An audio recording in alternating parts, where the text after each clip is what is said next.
Hi team, welcome to the Kindness, Curiosity and Comfortable Shoes podcast.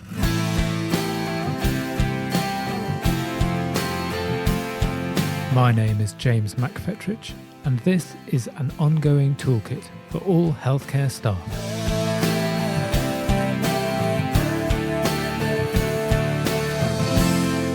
Whether you are a porter or a paediatrician, a domestic or a driver, clinical or non-clinical, just starting or just finishing your work in healthcare, this podcast aims to give you some useful thoughts about working for this amazing business to get you through your day.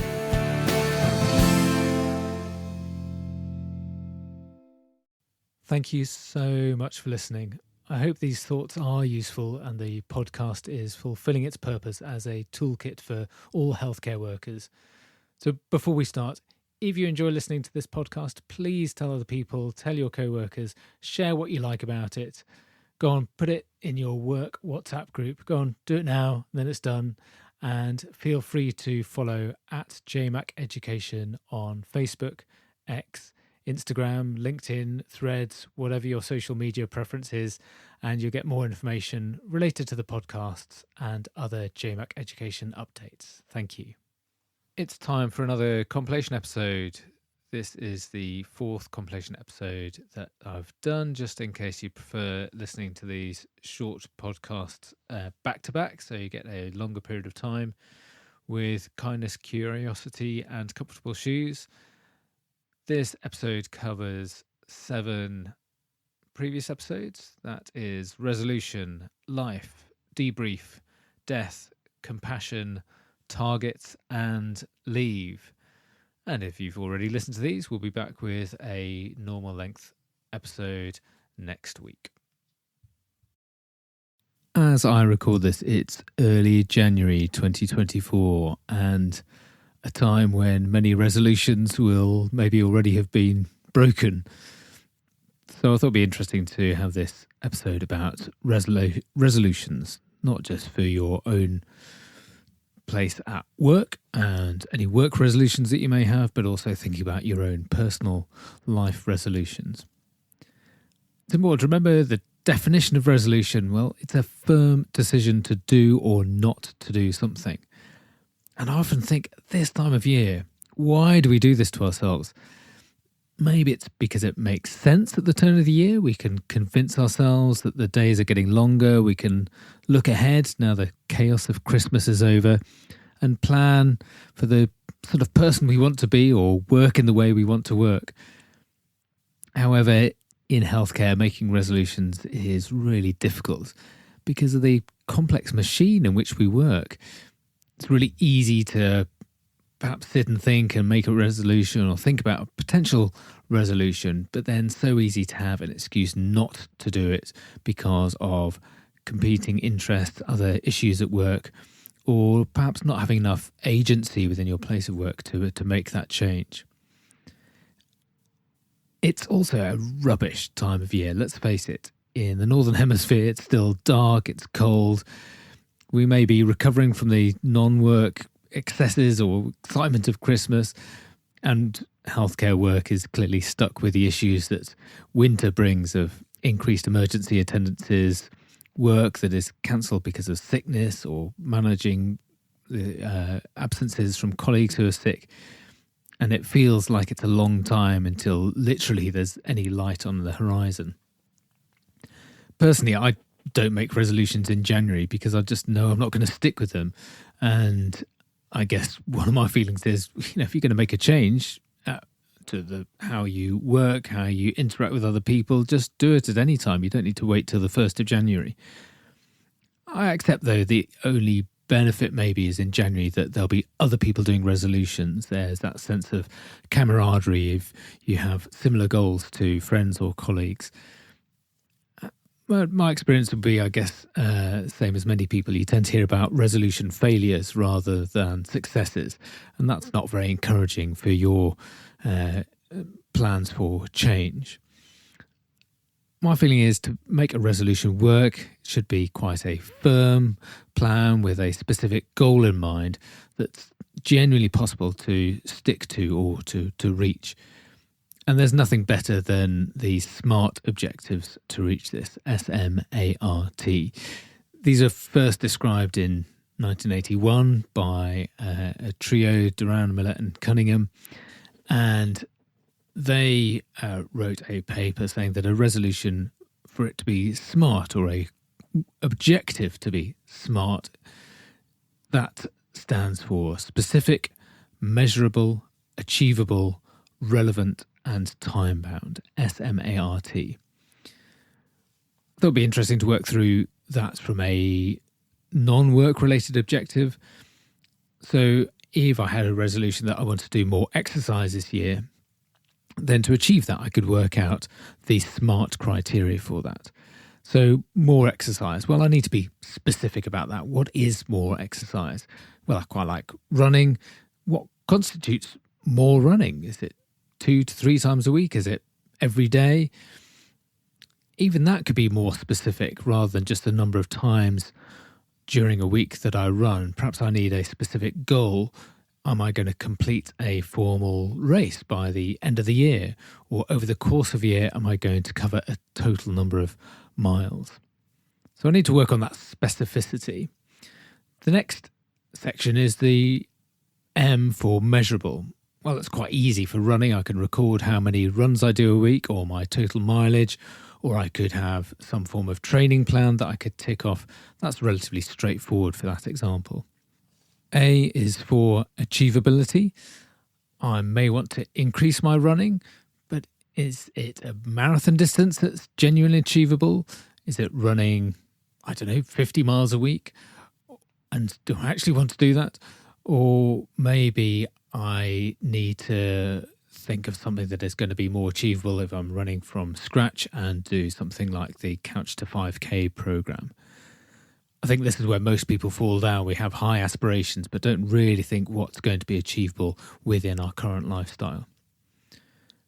Then we can move on to R for relevant. Interestingly, this R was originally written as realistic, but I think most people feel that that has a crossover with achievability. How realistic is it? And the version I prefer certainly is R for relevant. And I think that's key at New Year, when we can have plans that we think are good, but not actually relevant to us. And if it's not relevant, we're not going to buy in with it. And for relevant, it's really got to accord with our life values. So is improving my exercise, is that relevant to me? Is it important to me? Or is it just that everyone has that plan to do more exercise come the new year? But if it's not relevant, I'm really going to struggle with that motivation. And then finally, T is for time bound. Is it more exercise just this week, over the year? Really important to think about that. And most people are aware that to create any good habit, opinions do vary, but it's usually doing something regularly for a period of at least 6 weeks to get into a habit for doing it. So you may want a short time-bound period. I'm going to do this for 6 weeks, or maybe by 6 months I will have achieved this particular goal. So that's how it works for something like exercise. For work, clearly that's going to be very specific to the type of work you do within healthcare. And think, are your objectives based on a specific project you're involved in? Or more likely, certainly along the resolution lines, is, are you just wanting to be a better person at your job? Clearly, it's so much easier to manage this for a project where you've already got that specificity in there. But it can be used to better yourself.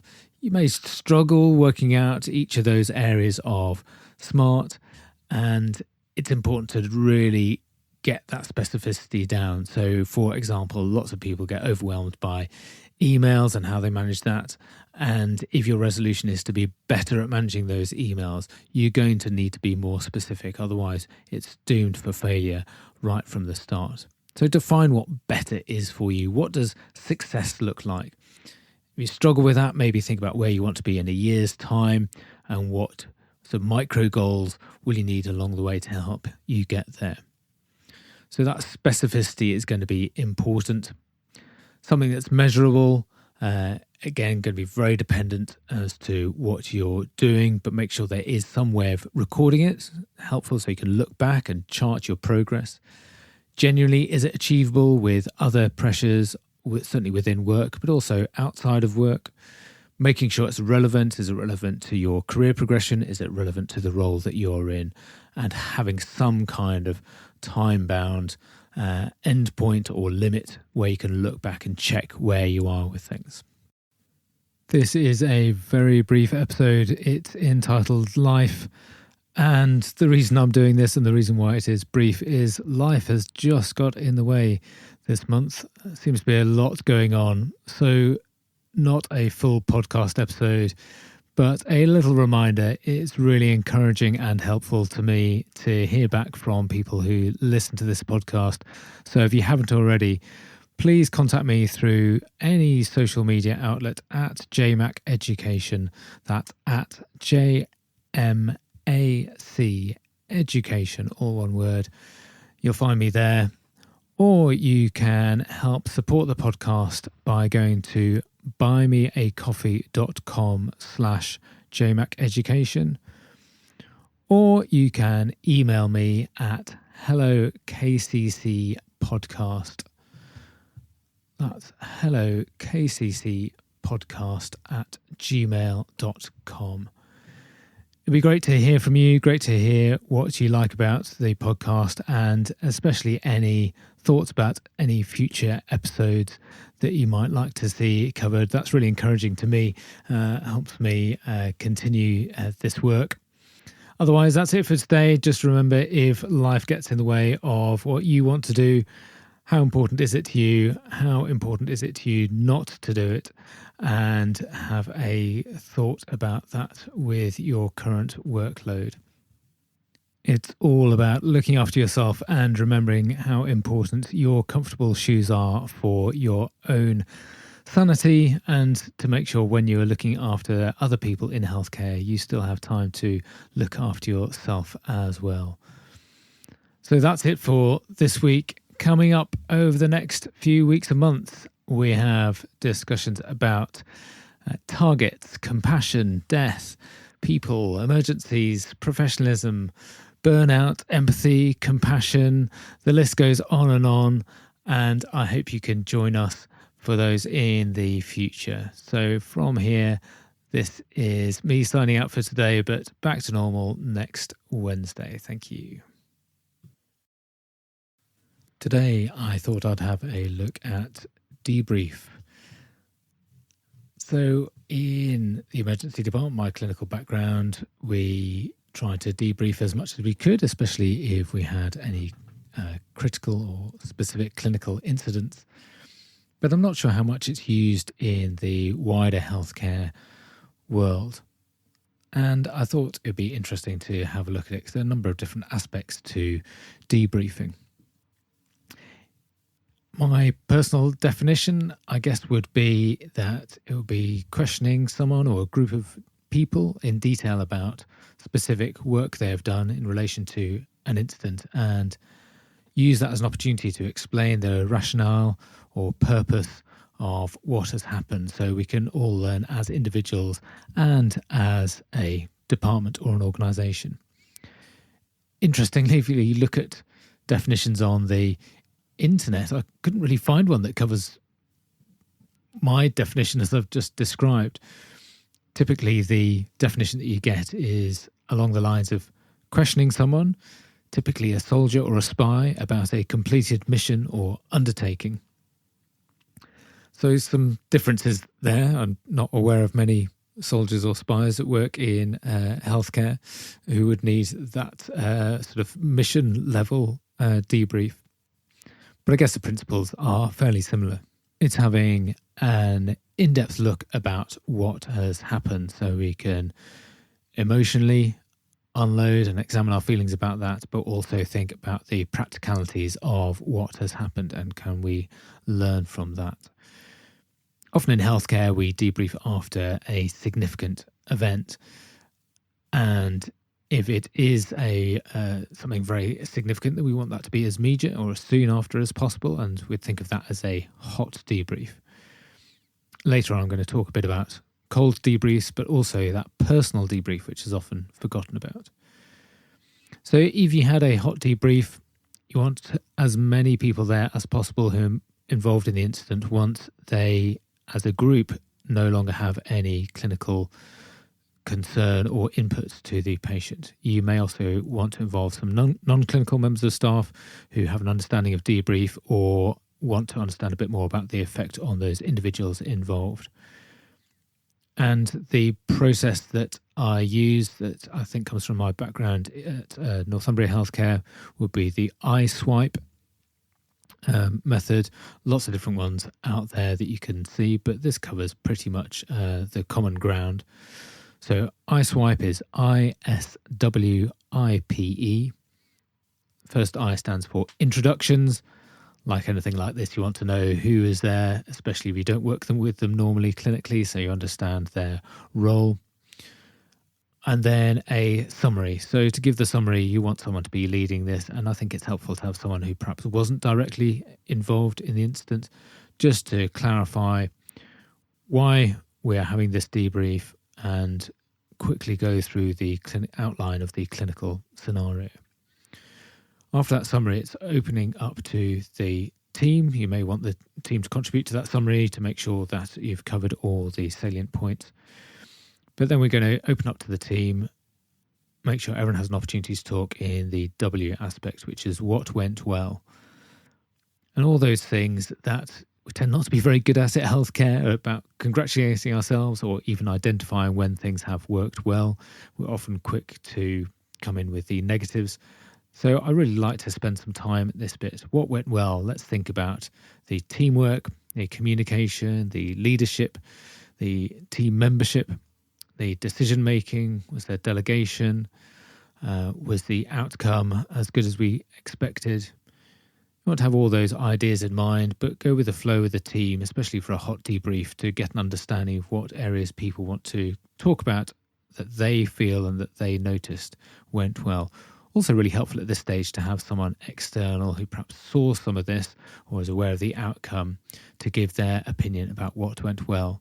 Sometimes in a hot debrief, it's difficult to pinpoint things that have gone well in a team that normally functions well. After that, you move to the second I, which is for improvements. What can we do better next time? And this is very much about focusing forward, accepting that things may not have gone as well as we would like, but what can we do to prevent those less good things happening again? And making sure this is a positive aspect of the debrief rather than a blame for what went wrong previously. How can we improve? And again, this is really helpful to make sure there is some moderation of this discussion in case it deteriorates, because people feel that some things didn't go well because of certain individuals or processes. So thinking forward about how we can improve for next time. Then we move to P, the points to take away.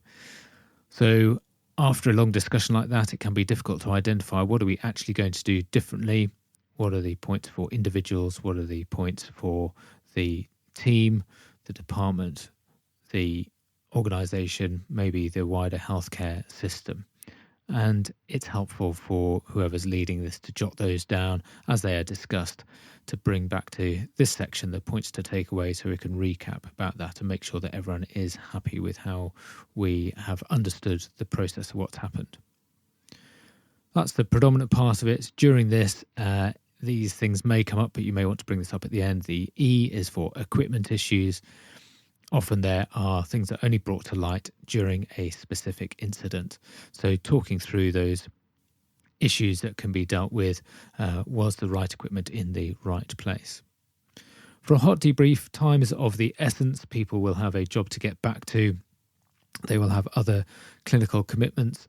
So if you can manage that in sort of 5 to 7 minutes, trying to make sure everyone has the opportunity to have a talk, and with an understanding that for a specific incident, especially if it's quite serious, that there will be a further debrief and looking into the incident in more detail. So this isn't the be all and end all. But for some episodes where you work together as a team, you may just have the hot debrief, and I'd really encourage you to give that a go if you are aware that something has happened where some team members may need to get things off their chest or understand that they have done a good job. If that causes any difficulties, it may not be straightforward. One thing to bear in mind, this comes from when I debrief after simulated scenarios in my education roles, to bear in mind that there will be a number of things going on underneath those categories outlined in iSwipe. And first thing is reactions. So there will be some form of emotional reaction to this. It's really important to acknowledge that emotional reaction. It may be really difficult to deal with in a hot debrief because everyone is different. Some people may want to internalize that reaction. Some people may want to talk about it openly in front of others. Some people may want to talk, but not in a big group. But acknowledging those reactions is going to be important to help the group and certainly those individuals to move forward. We may need to go into some element of description, just clarifying specific instance, exactly what happened or what time frame it happened, just so it's clear in everyone's mind, before we move on to an analysis. And this is similar to the what went well and improvements, but just that critical understanding of exactly what happened. Then application is the next thing to bear in mind. That all the time you're talking about this, it feeds into that points to take away. What are the aspects where you want to make sure that people have something solid to take away? How are they going to apply this in future? And then may need to do some form of summaries towards the end.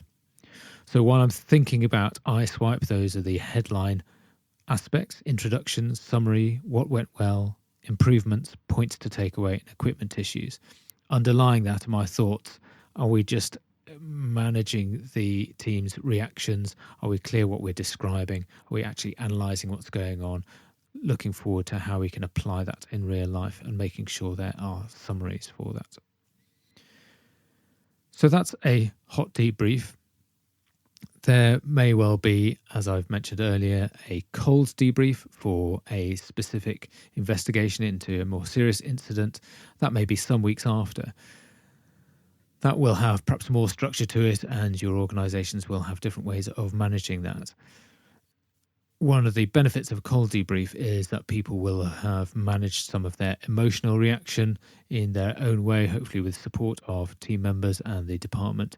And with that emotional reaction settled a bit, that tends to lead to a better discussion for organisational learning, and we can be a bit more factual about that. So that's a cold debrief. Finally, I want to just mention what I've termed the personal debrief. This is very rarely looked at or talked about and may not link to a specific incident or episode, but perhaps may link to your needs to debrief after a particular patient. And it kind of links to perhaps the reflection that I've talked about in an earlier episode. And so what do I mean by personal debrief? It's something where you get a reaction that is of significance to you. And for an example of this, this may be the death of a patient that you've cared for, maybe a reaction to a patient you know who has just been given a significant diagnosis. It may be that you just get on well with someone who has passed through the system and something untoward has happened, or they have clinically deteriorated, and you may feel responsible for that, or you may feel this is just part of your role, that you've gone on that journey with them. And clearly it may also be a response to a complaint or an incident that is involving you, and possibly the processes have gone through to resolve that practically, but you still have those emotional concerns about that. Personally, I don't think we acknowledge this enough in healthcare. I think we manage it for people in training by labelling it as something that needs to be reflected upon. But I think this is bigger than that. I think this covers those patients who, outside of work, you may still wonder what is going on with them. You may think, could you have done anything differently? Or you may just be in a mini state of mourning, that you are concerned because they have deteriorated, or that you no longer care for them in a professional capacity, or that clearly they may have died.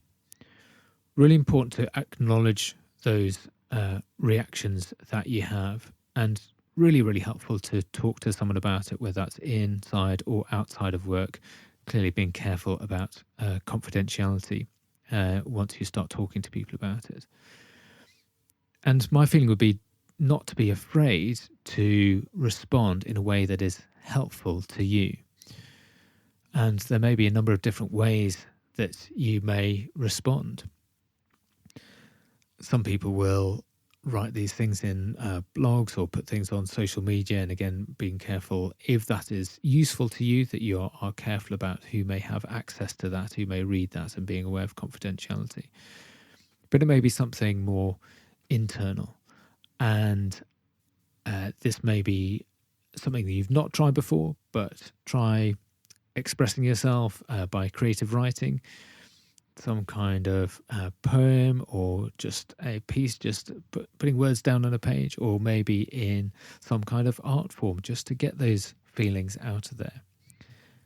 Now, for some people, I'm sure you'll think that is not for you, but there's some really interesting research showing about the benefits, both emotionally and physically, of that expressive writing. And there's a link to an article that I'll put in the show notes from an article in Advances in Psychiatric Treatment from Bakey and Wilhelm from a few years ago, talking about the behavioural outcomes that can be improved by expressive writing, thinking about the mechanisms about how it may work. So if you're sort of raising an eyebrow at this, they go into an interesting discussion about how it might work. And sometimes it's as simple as just this cognitive processing, just by helping to think and reorganize your memories about an incident, may help you process these kind of things better in the future. So that's something to look at that you may be interested in. There's also a link that I'll put in to Life in the Fast Lane, a really nice article by Chris Nixon, who writes on that blog post about clinical debriefing that summarises a few things about different types of debrief and some more references in that. So if this has piqued your interest, please do go and have a look at those and try it yourself, either just on your own if something happens that you feel you need to debrief about, or if you are in a team, suggest that you have a bit of a debrief and just see how it goes and see how it can improve your personal work as well as the work of the team around you. Today, I thought we could talk about death. Yep, it's going to happen, isn't it? It is the only certainty in life that we will all die. And it feels that we are, in general, very badly prepared for something that is definitely going to happen. And whether we're badly prepared for ourselves and reflecting on our own mortality, or those of our loved ones, or clearly the mortality of our patients, it feels we kind of shy away from thinking about it and talking about it. In my clinical work, I have unfortunately witnessed the death of people in every decade of life, whether that's newborns, children, teenagers, young adults, middle-aged adults, and older adults. And that is very much part of work in the emergency department. But just because of that experience, I certainly wouldn't class myself as an expert in managing death. But I guess within that experience, I've seen the vast array in that context of emergency medicine of types of death and reactions to death.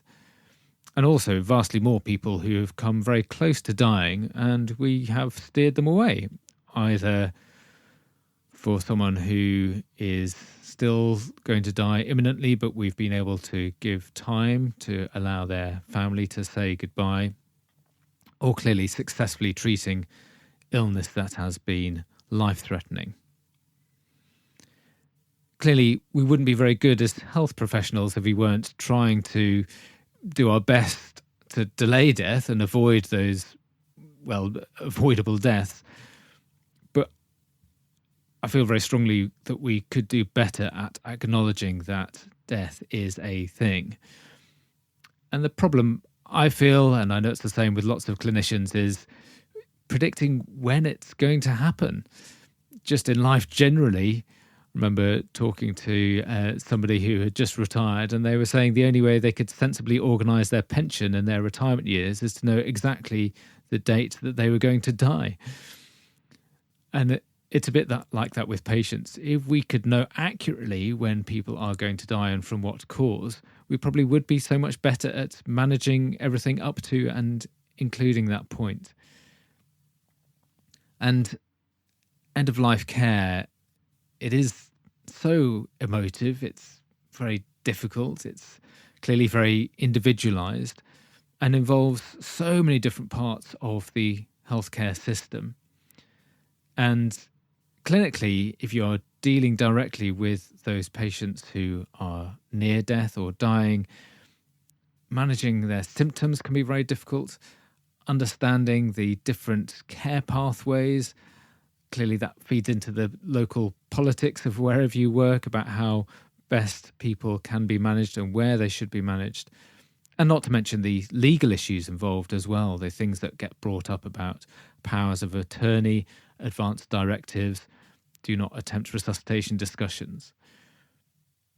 And perhaps the common theme is that communication. It's so key.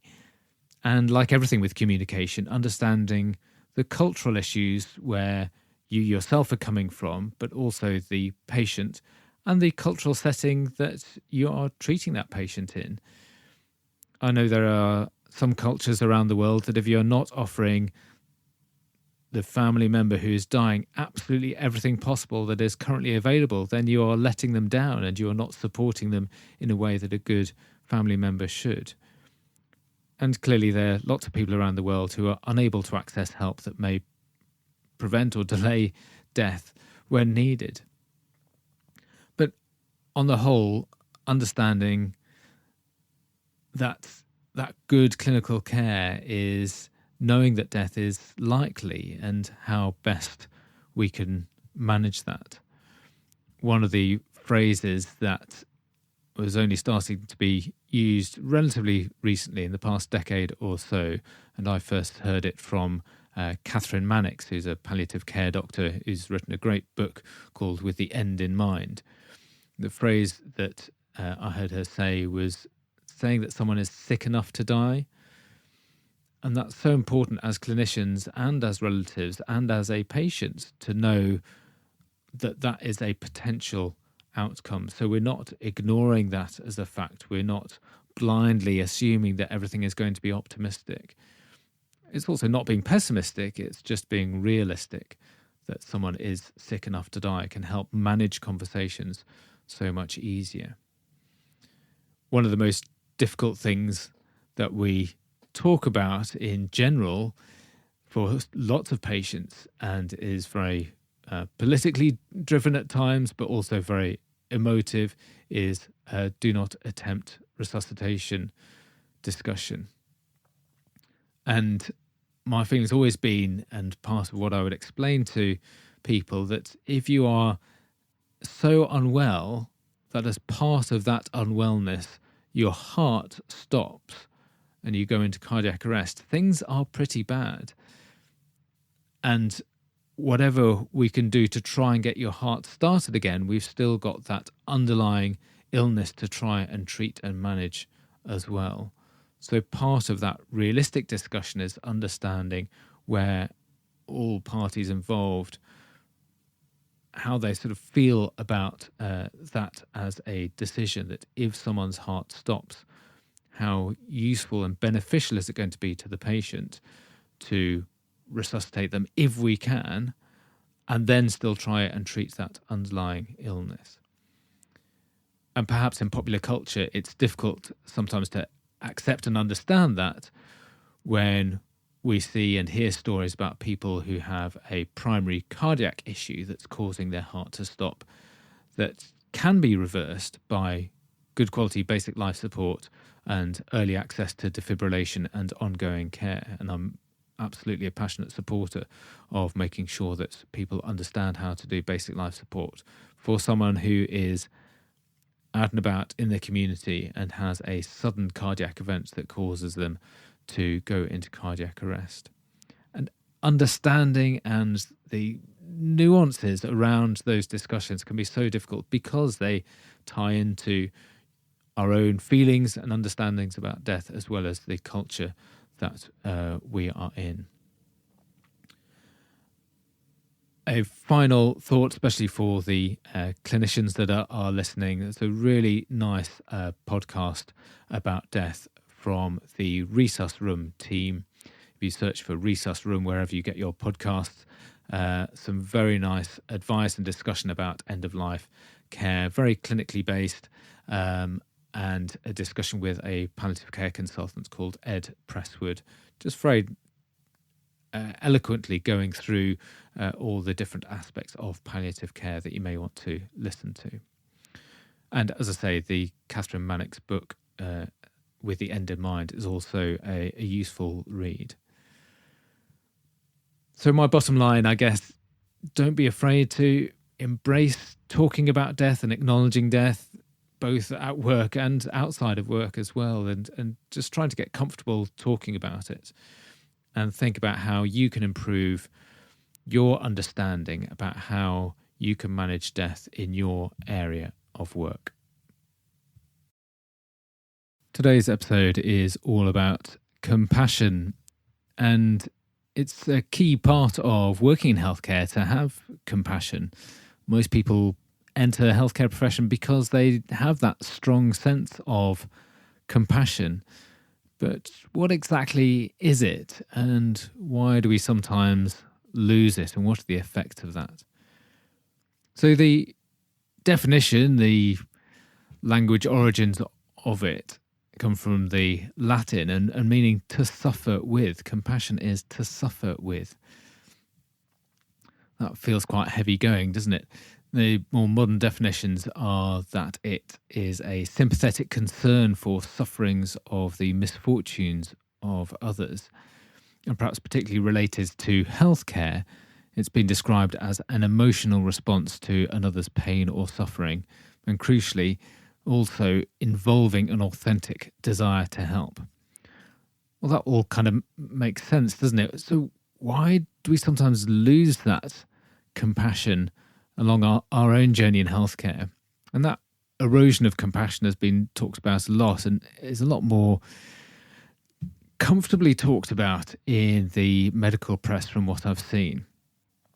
And there are definitely common themes about there being an emphasis in training on the objective features of medicine. Stick to the objective symptoms and signs that help you understand what a patient is going through, but far less about that subjective feeling that clearly is part of that compassion. There's also historically a huge culture of just ignoring compassion, that we may feel that it is somehow irrelevant, that those emotions can get in the way of us being clinicians who are thinking objectively. And because of that, there's often a lot of role modelling that we see people, perhaps in senior positions, who do not demonstrate compassion. Personally, I think that is becoming less of a thing, but it's still really important for us to understand compassion and certainly understand our own relationship to that. There's a scale which actually my mother sent to me about compassion, which is quite interesting, and I'll put a link to that in the show notes, called the Professional Quality of Life Scale. And like all these scales, it comes out with a number, sort of low, average or high, and can tell you a bit about your response to compassion or burnout. And I think these are useful in some ways, but most interesting is your response to each of the questions that it asks. And there are two things I wanted to pull out from this. There's an aspect looking at compassion satisfaction, which is about the pleasure that you derive from being able to do your work well. And it should, I guess, feel like a pleasure to be in a healthcare profession, to feel positively about what we do and about our colleagues and how we can contribute to that overall healthcare environment and even the greater good of society. And if we are satisfied and have that compassion satisfaction, then that is going to strongly relate to our ability to be an effective caregiver in our role. The other thing this scale looks at is compassion fatigue, and that is a component of burnout.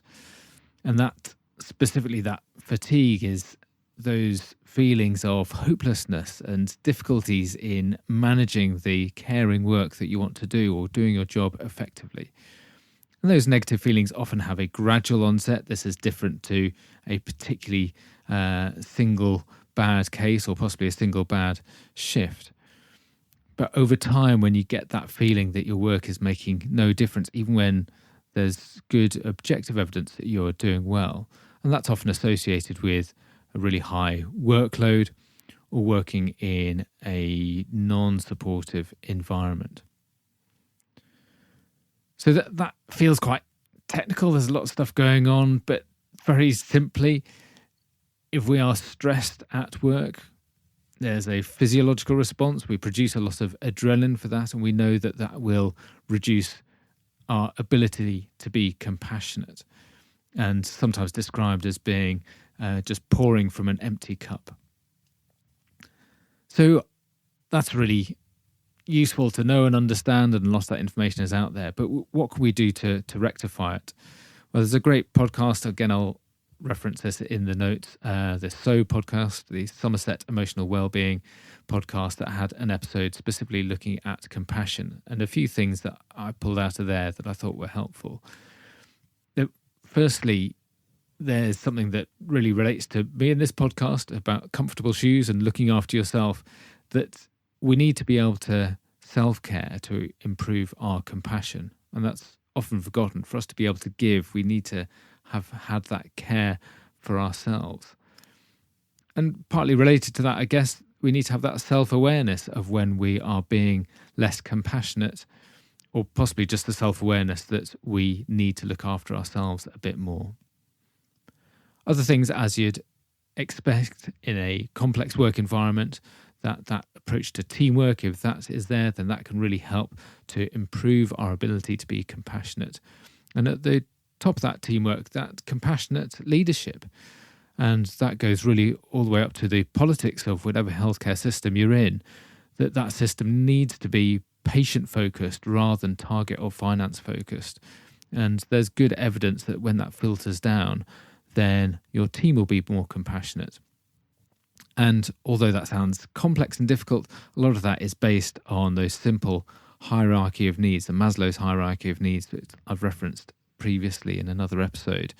But just making sure that we have our physical needs looked after, that our working place is warm, there's a place to eat, we can get fresh water. Next up is our safety needs, that we can feel safe, both physically where we work, but also just that security of being in employment. And then above that, that sense of belonging. And it's so important for systems and hospitals that we work in to make sure there is that sense of connection between all the workers. And all those can be driven by leadership and can be said to be compassionate leadership if those are there. And those will help to improve the compassion of the caregivers. So that's the overall stuff about how we can look after the system and ourselves, but how do we actually deliver that compassionate care? And to me, this speaks to people in non-clinical roles as well as those roles where you are clinically having direct impact with patients. And brilliantly, what can sometimes feel like a massive task There's lots of evidence that just connecting with patients with small acts of compassion can really help. And again, as part of this podcast, it really feeds into that kindness aspect. It's really difficult witnessing and seeing other people in pain and being unwell through illness or injury. But we can take small action to help, and that will give both us and our patients some positivity. Even if that bigger picture is still unchanged, they're still going to be unwell, they're still going to be in a difficult healthcare system. But these small acts can be really impactful, and crucially can only need to take a few seconds, just a few kind words, a touch, a handhold, our body language, making sure we have eye contact, a smile, making sure that we can demonstrate that we understand what a patient is going through just by smiling and nodding, asking how are you as a genuine question. All those things are really helpful and demonstrate our compassion when we are faced with someone in difficulty. There's an American book that was given to me by my brother-in-law called Compassionomics, and it's a whole book all about demonstrating that caring makes a difference. And if you're interested in looking at the evidence behind this, it's a book I can thoroughly recommend. And it does show that if we demonstrate compassion, it does have physiological and psychological health benefits to our patients. It can also motivate patients to self-care and can also actually cut costs in the longer term for our healthcare systems. A big issue that clinicians have is how much time does it take, and their concerns about, well, I'd love to show compassion, but I don't have time. There's a whole chapter in this book about time, and references several studies showing that it takes as little as, guess what, 40 seconds to make a meaningful and measurable difference. Those 40 seconds just to show that you have some caring and some understanding to somebody. It's not saving their life, it's not altering the whole system that they are in, but it's just demonstrating that you have that compassion, that you are showing concern for the state and position that they are in. So my challenge to you, clearly there's lots more that you can talk about or read up about or listen to a podcast, and I'll reference the things that I've mentioned. But my challenge to you is, next time you are on shift, what are you going to spend 40 seconds doing to show and improve your compassion for the patients you're looking after? Today, I thought I'd talk about targets. So for those of you in the UK and working in the NHS, you'll be very aware of the targets that we have. And for myself specifically in emergency medicine, the 4-hour target. So the target that from a patient arriving in the departments to leaving the department, that should be no longer than 4 hours for 95% of patients.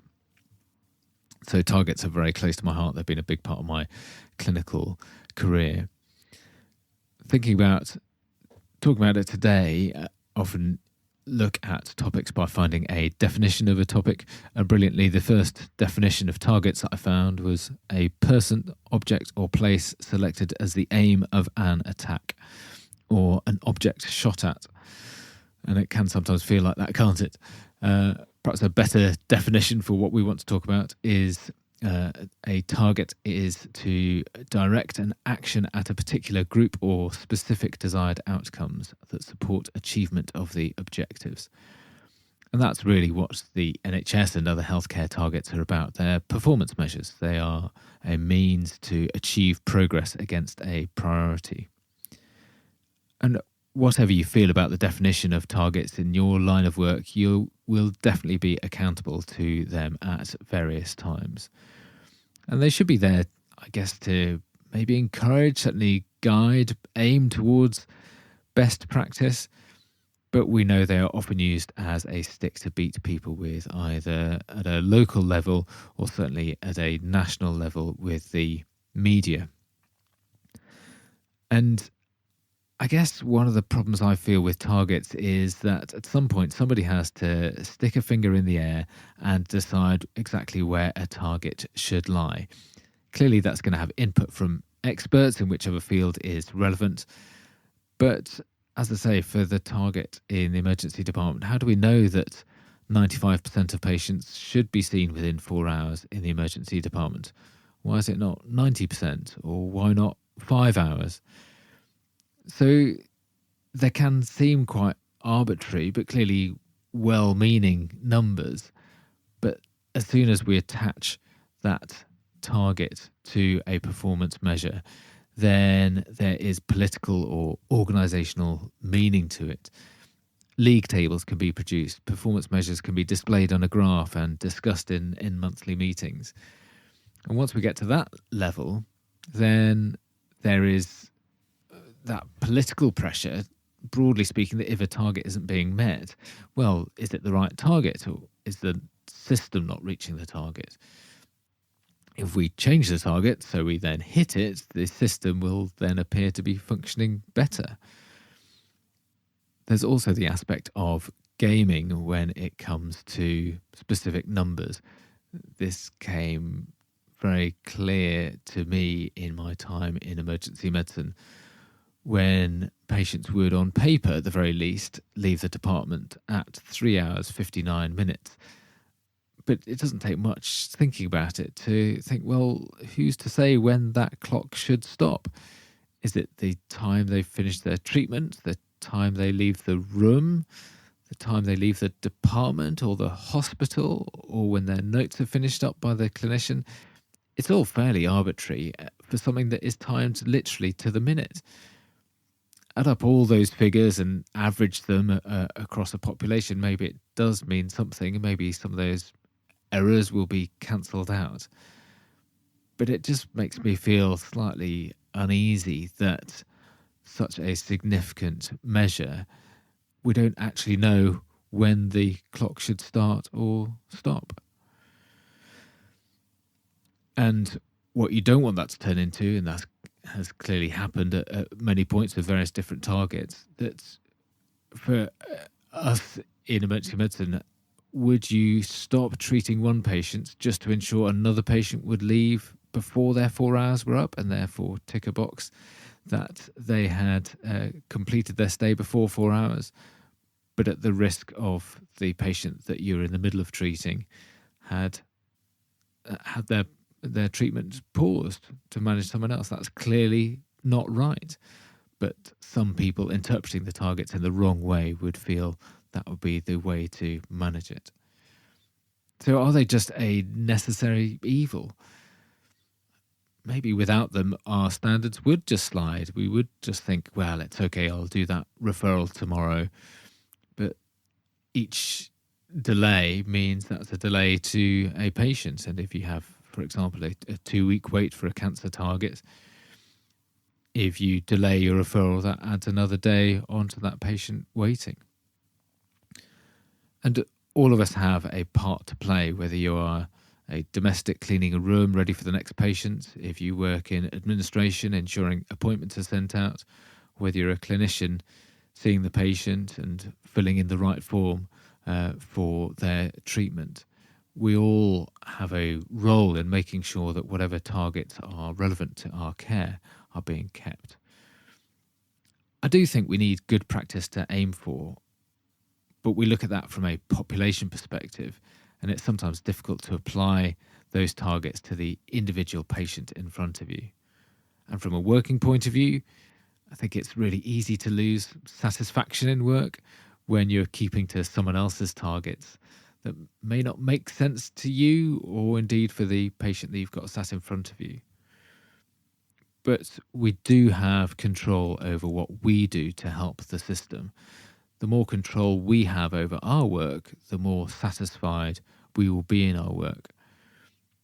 And for targets, our control is going to be ensuring that we're doing the best we can in our role to help with the bigger target, rather than blaming the rest of the system.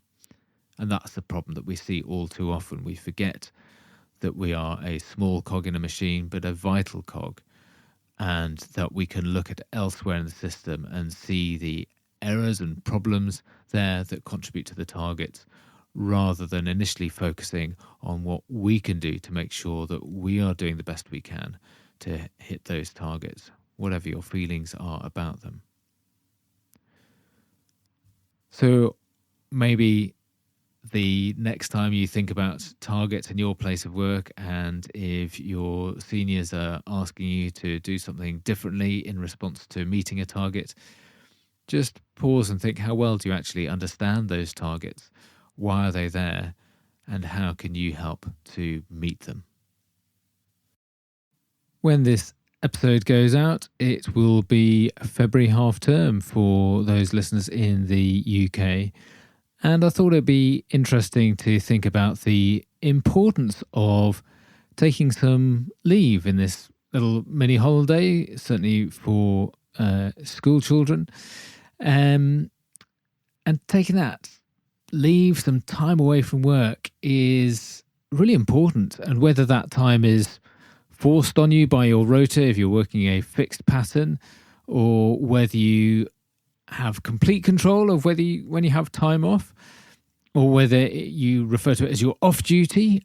What is that all about? I don't know if that's just peculiar to NHS nursing. Back in the day when there used to be the off duty book that only shows you when you're actually on duty. That is something that is completely unfathomable to me. But whatever you refer to it, that time away from work is very, very important. But often we don't look after ourselves. We don't think of it as being important for ourselves because sometimes life just gets in the way. You may have some rotated time off, but you've got an exam coming up, so you're actually still going to be working when you are studying at home for the upcoming exam. You may want a 2-week holiday in the summer, but by putting 2 weeks together, suddenly you end up with a long stretch of work before and afterwards. So you're undoing any good from having that length of time off. Or maybe you plan some time off, but financially you end up picking up extra shifts during that time. So it's not actually time off and away from work. And that is really, really common. I found one survey of healthcare workers in England and Wales showing that over 50% of people have worked overtime in the past month before they were surveyed. And that's just paid overtime. Think about all the overtime you do that you're probably not paid for, that free extra work that we give because we're passionate about giving good quality healthcare. It's crazy, isn't it? And I know everyone is different about your approach to time away from work, but we do know that it is vital to give yourself that bit of downtime, just giving your mind a rest. If you've got a very physical job, you may need physical rest. Think of our colleagues in operating theatres. You're often standing on your feet all day. Similarly, if you are doing long ward rounds or in the emergency department, you're on your feet. That can be physically tiring. And also, don't forget, when we have time away from work, it gives our friends and family a rest from when we need to offload and talk about work as well. And it makes sense. We'll probably be a better person inside and definitely outside of work because of having some time away from work. And there is, funnily enough, good quality evidence for regular annual leave. It's more than just getting a bit of rest and re-energizing. And if we take regular annual leave, then it will definitely reduce the level of burnout in a population, especially in healthcare workers. And again, a study I found looking at people with burnout, nearly a third of them consistently worked long hours or weekends or antisocial shifts. So there's definitely that connection between burnout and working the kind of hours that are very common in healthcare. And yet we can reduce that potential for burnout by just making sure we are using the annual leave that we are entitled to. There's also lots of different studies and commentaries demonstrating the positive effects on worker productivity, on morale of your workforce, on job satisfaction. And interestingly, I didn't fully appreciate this, but looking into some things because of the podcast, that those of you who are in the US, that paid leave isn't mandated by the US government, which is incredible, really, because we know that just by having paid leave, your risk of absenteeism, sick leave, mental health problems are all reduced just by having access to that paid leave. And there's an article that I will leave you to read in your own time if you're interested, and I'll put a link to it in the show notes. It's by a journalist who I've quoted from before, Caroline Castrillon, from Forbes magazine, just entitled "Why Taking Vacation Time Could Save Your Life." And there's some really interesting facts in there and some hints and tips. And thinking about that time for annual leave, it doesn't even need to be annual leave, just having something nice to look forward to. It doesn't need to be a block of days of not working. I worked with one person, I remember him saying that every 7 weeks he would have some time off. Maybe that may just be a weekend away or weekend at home with nothing else planned. And clearly sometimes it would be a holiday and some time away. And the thing about 7 weeks is that was the length of time he felt he could manage, that when he had come back from some time away, he would think 7 weeks, yeah, I can do 7 weeks. I can look forward to something happening in 7 weeks. And it kind of fits, doesn't it, with school length of terms and half terms, that those sort of 6 to 8 week blocks of work, we get tired at the end of that period of time if we don't have some time away.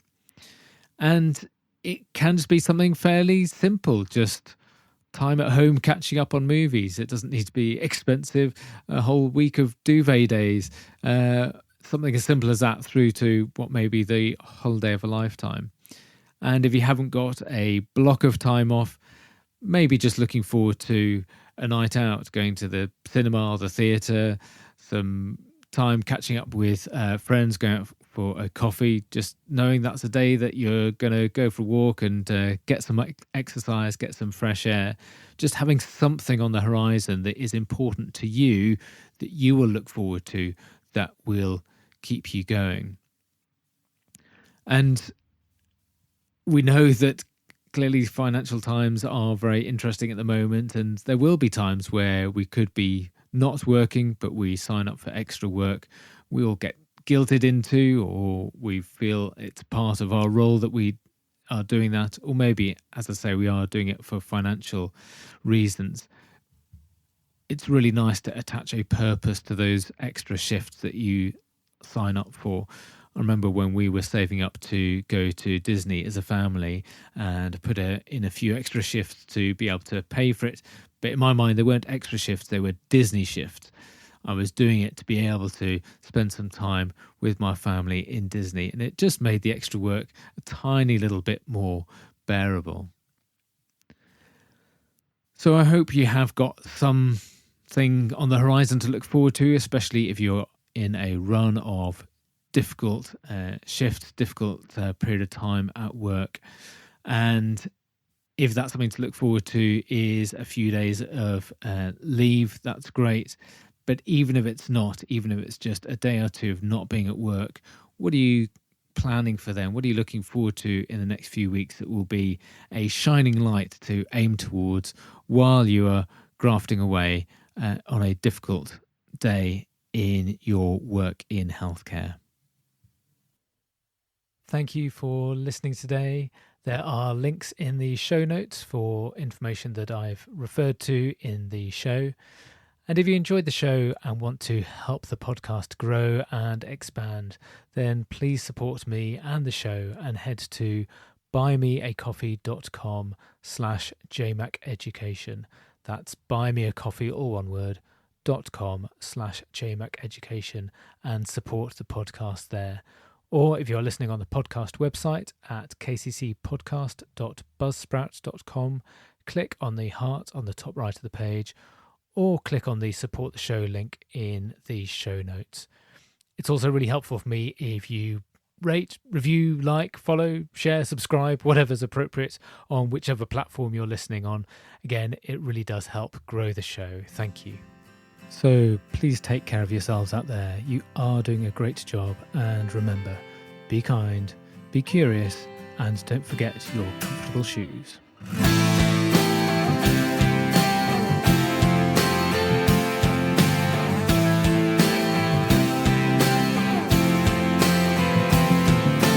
Thank you to Shakina Studio for the music, downloaded through Audio Jungle. Thank you to Beth for the artwork and the photo, produced through Canva. And thank you to Buzzsprout for hosting the podcast. The Kindness, Curiosity and Comfortable Shoes podcast is a JMac Education production.